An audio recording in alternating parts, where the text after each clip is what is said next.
ভিডিওতে আমরা 100টা ওয়েল খনন করতে চলেছি। জল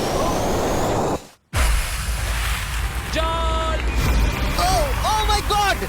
তোমরা দেখতে পাচ্ছ কেনিয়ার একটা ছোট্ট গ্রামের লোকেরা জলের সরবরাহ পেল, তাও আবার মাত্র 1 সেকেন্ডের মধ্যে। একটা হয়ে গেছে, আরো 99টা ওয়েল খনন করা বাকি আছে। তোমাদের এই ভিডিওটা দারুণ লাগবে। এই 100টা ওয়েল মিলিয়ে 500,000-এরও বেশি মানুষকে পরিশ্রুত পানীয় জল সরবরাহ করতে চলেছে। তারপর আমরা কেনিয়ার এই অংশে বেশ কিছু ওয়েল খনন করবার পরে আমরা কিছুটা দক্ষিণে নেইরির স্কুলগুলোতে গেলাম, আর অবশ্যই বলবো তারা আমাদের দেখে খুব খুশি হয়েছিল। তোমরা সবাই কেমন আছো? আমি এতটা আশাই করিনি। সবাইকে স্বাগত জানানোর জন্য ধন্যবাদ। আমি বুঝতে পারছি না কি করে রিঅ্যাক্ট করব।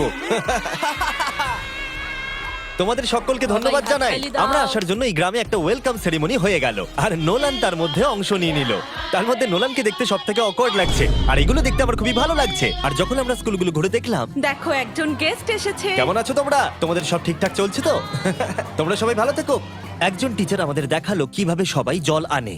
সেটা এই নদীটা থেকে, যার জল খাবার একদমই উপযুক্ত নয়। এখান থেকেই ছাত্রছাত্রীরা জল খায়। হ্যাঁ এটা তো পাগলামি। হ্যাঁ, আপনি জানেন স্টুডেন্টদের ডায়রিয়া, টাইফয়েড, নানা রকম ইনফেকশন হতে থাকে, কারণ আমরা এই জল ব্যবহার করে থাকি। তাই আমরা ওদের যতটা সম্ভব চেষ্টা করি যত্নে রাখার, কিন্তু আপনারা দেখতেই পাচ্ছেন যে কি অবস্থা। কিন্তু জীবনে বাঁচার জন্য জল তো লাগেই। এই পরিস্থিতিটা দেখে আমাদের খুবই খারাপ লাগলো। এই অস্বাস্থ্যকর জল খাওয়ার ফলে বাচ্চাদের জীবন ঝুঁকিপূর্ণ হয়ে যায় এবং কখনো কখনো সংক্ষিপ্ত হয়ে পড়ে। কিন্তু অন্তত এই গ্রামের জন্য আমরা এই পরিস্থিতিটাকে বদলাতে চলেছি। আমার মনে হয় না এটা আমার মাথায় ফিট হবে।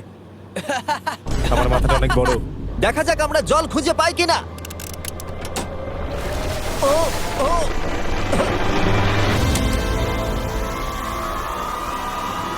বৃষ্টি হচ্ছে, এটা তো দারুণ।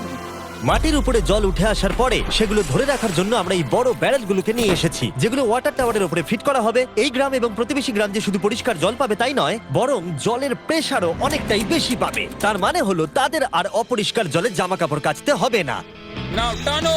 নোলানের মায়ের সঙ্গে তুলনা করলে এটা কত ভারী হবে? প্রায় 2টো নোলানের মায়ের সমান। ও গড! ভাই আমি কিন্তু তোমাকে এখান থেকে ফেলে দেবো।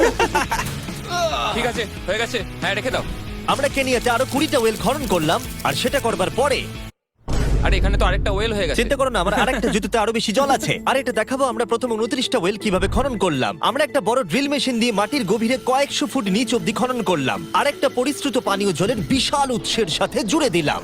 তারপরে আমরা পাইপের সাথে এটাকে জুড়ে দিলাম, যাতে আফ্রিকার সবাই এই জল খেতে পারে আর সেটা তুলতে পারে ঠিক এই রকম ভাবে। দেখা যাক এটা কিরকম খেতে।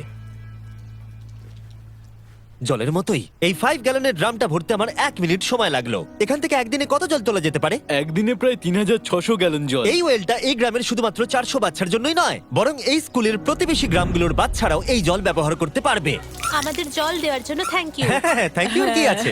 এটা প্রায় 30 বছর ধরে অনবরত জল সরবরাহ করবে। আপনারা হয়তো এটা ভাবছেন যে এই বিশাল কর্মকাণ্ডের জন্য গভর্নমেন্টের সাহায্য নেওয়া হয়েছে,